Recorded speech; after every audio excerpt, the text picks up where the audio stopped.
안녕하세요. 반갑습니다. 김유라입니다. 오늘은 노후파산이라는 책 가져왔습니다. 노후파산 장수의 악몽이라고 되어 있어요.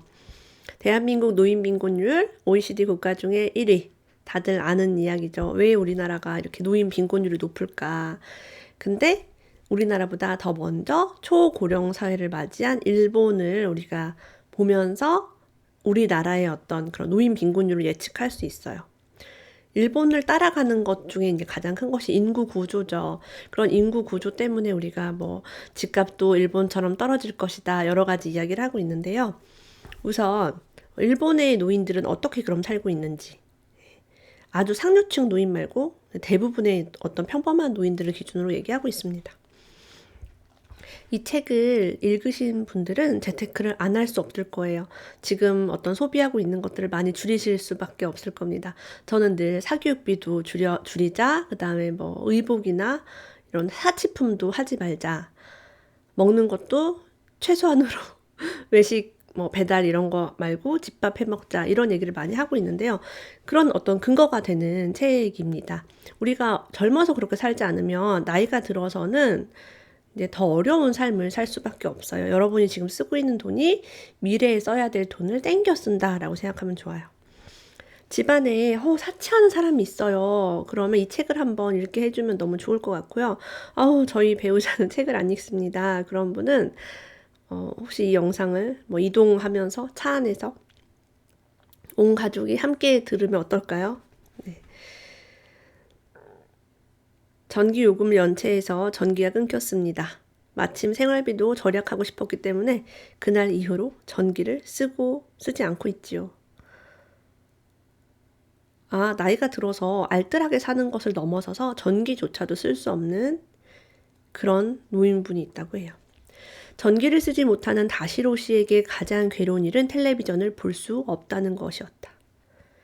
다시로 씨가 애용하는 것은 수십 년 전에 샀다는 휴대용 라디오였다. 깜깜한 방에서 오로지 라디오만 듣는다고 합니다. 젊어서부터 뉴스를 듣는 습관이 있었대요. 그래서 이렇게 라디오를 통해서 듣는 거죠. 가난을 알리고 싶지 않다고 합니다. 친구나 친척에게 내가 얼마나 가난하고 힘든지를 알리고 싶지 않아요. 여러분, 우리도 마찬가지죠. 저도 제가 되게 힘들고 돈이 없을 때 친구에게 나 돈 없어, 나 되게 힘들어 라고 얘기하지 않았어요. 창피하죠. 그냥 안 만나고 말지. 돈이 없는 것, 병원에 가지 못하는 것보다 제가 더 괴로운 일이 있습니다. 친구와 지인을 잃었다는 것이지요. 누구는 골프 치고 여행 다니고 누구는 친구도 못 만나는 그런 인생을 사는 거예요. 왜? 젊어서 돈 관리를 하지 않았기 때문에. 여기 보면 여러 가지 사연이 있겠지만 젊어선 다 잘 나가고요. 좋은 직업이 있었고 심지어는 뭐 집도 가지고 있는 노인들이 많아요. 근데 집은 있는데 돈이 없는 거예요. 그리고 재산이 있으니까 정부 지원도 못 받고 정부 지원을 못 받아도 또 집을 놓을 수 없는 그런 노인분들의 사례도 나옵니다. 안심하고 살 수 있는 노후 생활, 쾌적한 노후 생활은 돈에 달려 있다. 하지만 그것을 충분히 부담할 수 있을 만큼 여유 있는 고령자는 적다. 그것이 오늘날의 현실이다. 지난번에 저희 라이브 방송 때 설문조사를 했는데요. 우리가 몇 살까지 살 것 같은가? 라는 설문에 평균적으로 90세 정도, 90대는 살 것 같다라고 많이 말씀해 주셨어요. 자, 60세에 우리가 은퇴를 한다면 30년을 소득 없이 살아야 합니다. 만약에 은퇴가 빨라진다. 50대에 은퇴한다. 그러면 거의 뭐 40년 이상을 소득 없이 살아야 하는데 두 부부가 어떻게 살까요? 부부가 같이 살아도 언젠가는 혼자가 된다. 이것은 당연한 일이다. 언젠가는 어느 한 명만 남게 된다. 그때 의지할 수 있는 돈과 의지할 수 있는 사람이 없다면 노후 파산의 위험을 끌어안게 되는 것이다. 그래서 이 책에 등장하는 많은 분들은 혼자 살고 있고 수입이 없습니다. 정부 지원금을 받으시는 분들이 정말 많았어요. 왜냐하면 이제 복지제도에서 이제 뭐 노령연금 같은 게 있겠죠. 근데 그 연금으로는 한 끼에 거의 1,000원밖에 안 되는 아주 저렴한 음식밖에 먹을 수 없었고, 전기요금, 그다음에 의료비 그런 게 너무 많이 들고 또 월세를 내시는 분도 있었어요. 그러니까 월세 내고 병원비 내고 전기세를 내면은 식비로 쓸 수 있는 돈이 거의 없는 거죠. 의료비를 절약할 수 없어서 계속 지출한 결과 예금이 점점 줄어들어 노후 파산에 몰리는 사례가 적지 않다. 분명히 우리가 퇴직을 하면 퇴직금이 있고 저축을 어느 정도 해도 이제 통장에 돈이 있는데 이 돈들이 병원비를 이제 쓰면 줄어드는 거예요. 아마 집안에 수술 같은 거 하시고 입원을 뭐 한 달 정도 했다. 이런 가족이 있다면 얼마나 많은 병원비가 드는지 알 수 있을 겁니다. 여기에 제대로 보험을 가입하지 않았다라고 하면은 뭐 지출하는 돈이 어마어마하죠. 수천만 원 쓰는 거 우습습니다. 그죠? 제일 곤란한 건 병원에 갈 때 택시비랍니다. 병원에 안 갈 수는 없는데 그렇다고 해서 전철이나 버스를 타고 가기는 무리라서요. 연립주택의 계단을 내려가는 것 자체가 목숨을 건 행동이기 때문이다. 택시를 타려고 할 때 연립주택의 계단을 내려가야 돼요. 아파트에 다 사는 것이 아니죠, 사람들이. 그러면 여기서 굴러 떨어질 수도 있고 넘어질 수도 있고 또 무거운 것을 캐리어 같은 거 할 때는 이제 되게 위험하다라고 얘기를 해요. 이걸 보면서 저는 제가 빌라에도 살아봤지만 빌라 되게 좋다, 되게 살기 좋다라고 생각을 했는데 와, 이게 노인이 됐을 때는 4층짜리 빌라에서 걸어 내려오는 것 자체가 굉장히 힘들구나. 책을 보니까 장을 보러 가는 것도 너무 힘들다고 해요. 물론 우리는 택배가 잘 되어 있어서 나가지 않아도 또 장을 볼 수 있지만 움직여야 될 때가 있죠. 쓰레기를 버린다거나 음식물 쓰레기를 버린다거나. 자, 앞으로 우리는 뭘 해야 할까? 제가 사회복지사를 공부하면서 이 책을 주제로 이제 숙제를 제출했는데요. 노인을 위한 신도시. 그런 신도시 근처에 병원 같은 게 꼭 필요하겠다. 그리고 노인들이 혼자 살지 않도록 쉐어하우스 같은 문화가 정착이 돼서 방 3개면 3명이 같이 사는 거죠. 보살피는 거죠. 넘어지면 정말 노인들은 뼈가 부러져서 너무 아프다고 해요. 넘어지기만 해도. 누가 보살피지 않으면 그냥 못 일어날 수도 있다고 제가 들었거든요. 이거를 국가에서 다 관리를 하기가 힘들고 또 자녀들이 있으면 좋지만 또 자식이 없거나 멀리 있는 경우에는 또 부모님을 또 보살필 수가 없으니까 이런 게 앞으로 사회적 문제가 되지 않을까 싶습니다. 그러면 돈이 있는 사람은 행복한 노후를 사는가? 라는 질문에 또 이 책은 좀 안 좋은 사례들이 많기는 많아요. 네. 재산이 있는 사람의 경우 상속받을 권리가 있는 친족이 알아서 찾아올 때도 많다고 씁쓸한 표정으로 말했다. 와, 돈이 있는 사람이 아프면 이제 찾아오는 거예요. 돌아가실 것 같으니까. 나이도 많이 들고. 누가 찾아와요? 상속받을 권리가 있는 친척. 뭐 형제가 올 수도 있고, 뭐 조카가 올 수도 있고, 모르겠어요. 그래서 그리고 이제 아픈 사람을 생명을 살려줬을 때 이 환자와 함께 살 사람이 없다면 이 환자의 목숨을 구한 것이 진정으로 그 환자를 위한 거였는지 고민이 된다고 해요. 의사 입장에서도. 마음이 아프죠. 혼자 사는 사람이에요. 근데 이제 막 위험해. 생명의 위태로는 살려줬어요. 근데 이분 또 집에 들어가서 혼자 살아야 되고 경제적으로도 어렵고 그러면 힘들죠.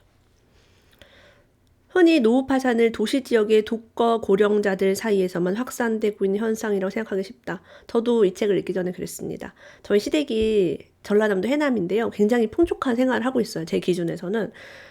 막 야채도 서로 막 나눠 먹고 장에 가면 물가도 싸고 돈을 쓸 일이 없다고 얘기하시고 뭐 옷도 안 사시고 관리비도 뭐 주택이니까 거의 안 나오고 마을 회관에 모여서 에어컨 틀고 지내시고 에어컨도 안 튼대요. 그 손자 손녀가 오지 않으면 1년 내내 에어컨 틀 일도 없다고 하세요.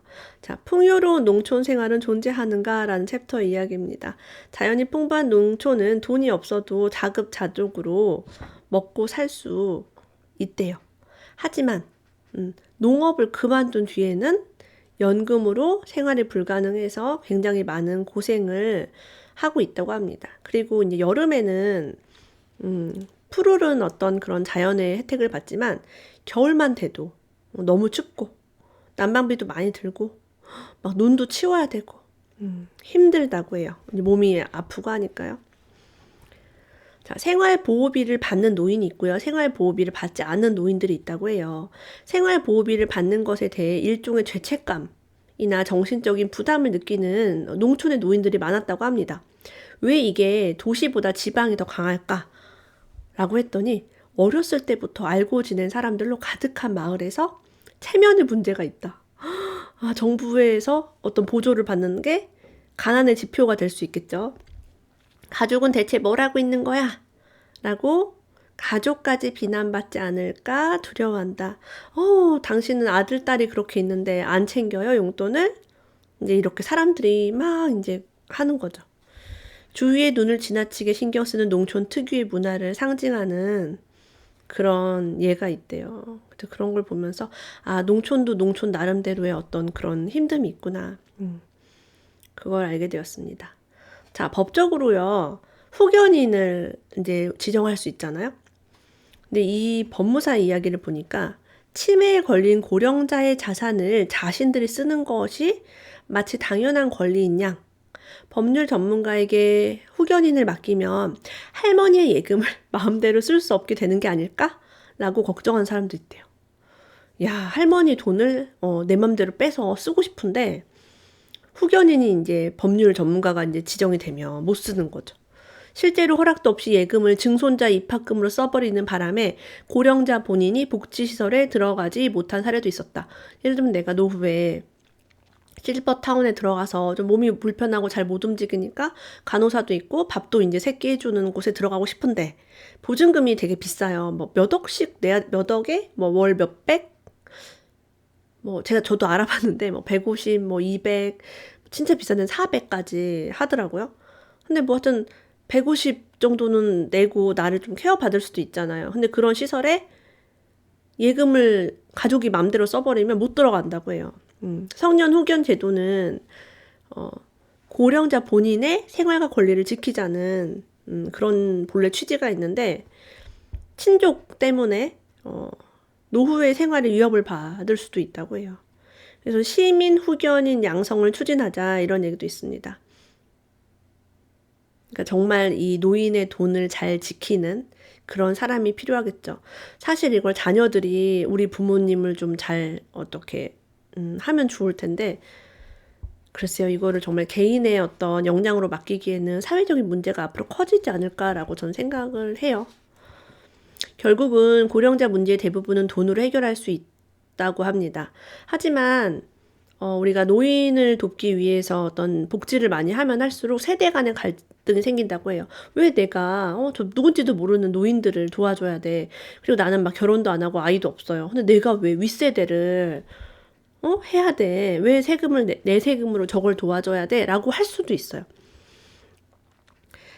노후 파산을 예방하는 시스템을 만드는 것도 하나의 방법이라고 하고요. 이 시스템이 뭔지는 전 잘 모르겠지만 제가 재테크 강사로서 개인이 지금부터 잘 준비하고 저축률을 높이고 그리고 이제 은행에 넣어놓기보다는 또 이거를 잘 월세가 나오는 우리가 일을 하지 않아도 쓸 수 있는 누가 뺏어가지 않고 내 명의로 된 그런 것들을 갖추는 게 중요할 것 같습니다. 고용 안정성을 높이는 등 노령 세대를 뒷받침할 젊은 세대의 경제적 체력. 젊은 세대가 돈을 잘 벌어야지 좀 이렇게 복지를 위한 지출에 또 불만이 없겠죠. 내가 먹고 살기 힘들고 내가 내 집 사기가 힘든데 노인을 위해서 세금을 많이 내라고 하면 누가 좋아하겠습니까? 그리고 출산율을 높일 방법을 궁리해야 합니다. 자, 어린아이 대비해서 노인이 너무 많아요.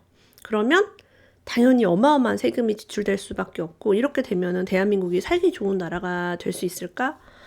라는 또 의구심을 갖게 돼요. 솔직히 말하면 빨리 죽고 싶다라고 말하는 일본의 노인들을 사례로 NHK 다큐멘터리를 바탕으로 만들어진 책입니다. 우리가 한번 읽어보시고 여러분의 저축률이 좀 낮다. 나는 저축을 지금까지 못했다 하시는 분은 꼭 한번 자극을 받고 여러분의 재테크에 도움이 되는 방향으로 갔으면 좋겠어요. 오늘 딴 깻잎 여러분 감사합니다. 다음에 또 만나요.